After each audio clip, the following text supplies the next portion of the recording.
প্রথম দিন পার্কে এলো দুই বন্ধু, রাফি আর সামি। তারা খেলবে বলে ঠিক করেছিল, কিন্তু ঠিক কি খেলবে তা নিয়েই শুরু হলো চিন্তা। ক্রিকেট? না না, ব্যাট তো আনেনি কেউ। লুকোচুরি? না, দুজন হলে মজা হয় না। দিন গেল, খেলা হলো না। দ্বিতীয় দিন তৃতীয় জন মায়া যোগ দিল। এবার তিনজন। ভাবল, চোর পুলিশ খেলব, কিন্তু কে চোর হবে কে পুলিশ এই নিয়ে কেউই রাজি নয়। আবারও আলোচনা, হাসাহাসি, তর্ক, খেলাই শুরু হলো না। তৃতীয় দিন এলো আরও একজন, তানহা।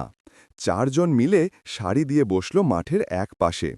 খেলবে তো ঠিক করতেই হবে আজ, কিন্তু এবার ঝগড়া শুরু। কে নেতৃত্ব দেবে, কি নিয়ম হবে।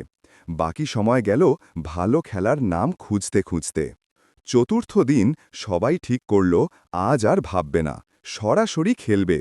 কিন্তু ততক্ষণে আকাশ কালো, শুরু হলো বৃষ্টি।